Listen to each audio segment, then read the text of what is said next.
कोपरगाव प्रभाग क्रमांक 15 मध्ये नाईकवाडे व कानडे राष्ट्रवादी काँग्रेसकडून रिंगणात विकासाचा निर्धार।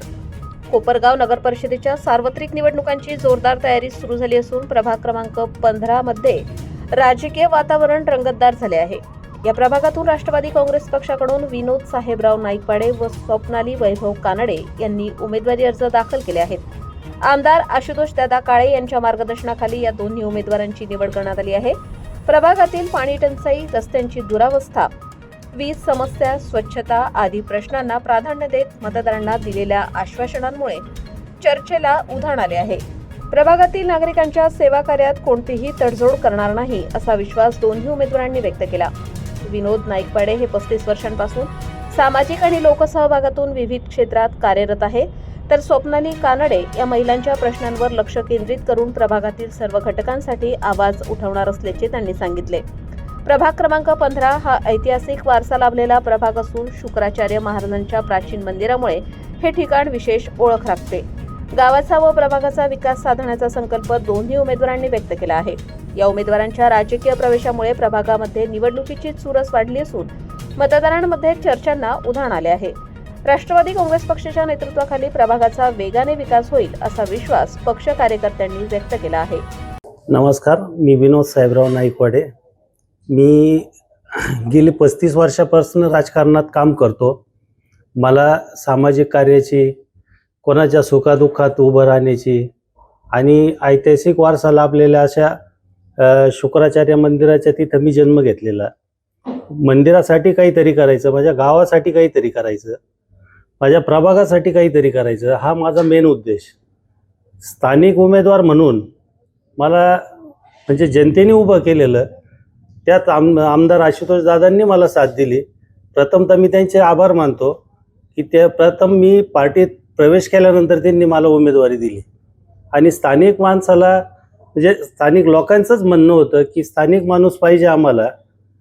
जे काही पूर्वी लोकांनी कामं केलेली आहेत तर त्यांनी 5 वर्ष इकडं म्हणजे बघितलेलंच नाही आहे। त्यामुळे लोकांचा जो रोष होता त्या कारणास्तव मला नागरिकांनीच उभं केलेलं आहे। भाऊ, निवडून आल्यानंतर कामांना प्रथम प्राधान्यक्रम काय असणार आहे?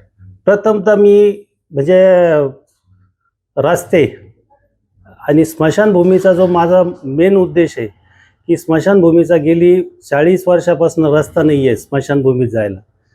प्रथमतः मी स्मशानभूमीत जाण्याचा रस्ता बनवणार। त्यानंतर माझ्या गावातली रस्ता असो, पाणी असो, वीज असो, कोणाचं सुख असो, दुःख असो, यासाठी मी अहोरात्र कष्ट करून लोकांच्या सुखादुःखात उभा राहील। कामासाठी एनी टाईम 24 तास मी अवेलेबल राहील लोकांना। फक्त लोकांनी मला सहकार्य करावं, मला भरघोस मतांनी निवडून द्यावं। मी त्यांची सेवा करण्यास 5 वर्ष बांधील राहील। भाऊ, समाजकार्यात येण्याची प्रेरणा तुम्हाला कशी मिळाली? समाजकार्याची पहिल्यापासून आवडच होती मला आणि एक काहीतरी समाजाला आपण देणं लागतो। त्यासाठी समाजाकडं समाजाने आपल्याला काय मागावं त्यापेक्षा आपण समाजाला देणं लागतो, म्हणून मला एक आवडच होती पहिल्यापासून। जाता जाता प्रभाग क्रमांक 15 मधील नागरिकांना काय आवाहन करा? लोकांना मी जसं ॲम्ब्युलन्स कसे 24 तास अवेलेबल असते तसा मी 24 तास अवेलेबल राहील।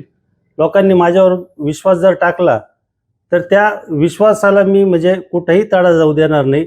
संधी दिली, संधीचं मी सोनच करून दाखवेल। जर ह्या पंचवार्षिकला मला जर संधी दिली तर पुढच्या पंचवार्षिकला लोकांनी मला म्हणावं की तुम्ही उभे राहा म्हणून, असं मी काम करून दाखवेल।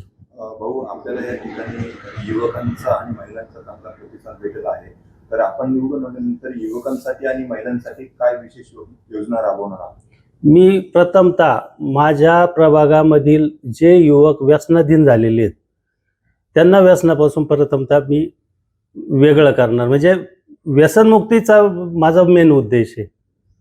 त्यानंतर युवकांसाठी नोकरीच्या संधी कुठे अवेलेबल असतील, युवकांसाठी रोजगार काय उपलब्ध होईल, एखादा गरीब मुलगा आहे त्याला रिक्षा घेण्यासाठी तो काहीतरी त्याच्या पायावर उभा राहील, यासाठी मी 100% प्रयत्न करणार।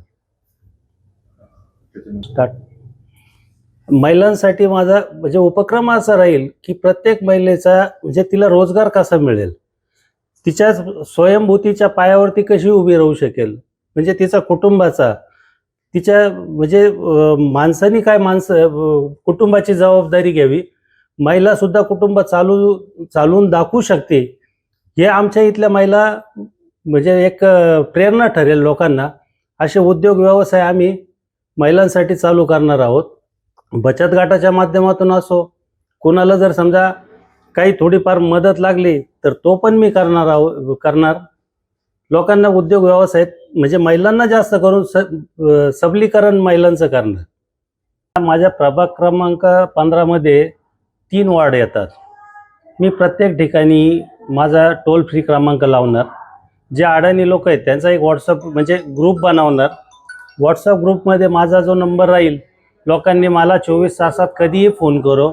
ॲम्ब्युलन्स असो, कोणाचं म्हणजे हॉस्पिटलचं याचं कुठलंही काम असो, त्यासाठी ॲम्ब्युलन्स उपलब्ध करून देणं, कुणाची पाण्याची समस्या आहे त्यांच्यासाठी टँकरची सुविधा उपलब्ध करून देणं, यासाठी मी 24 तास बांधील राहील.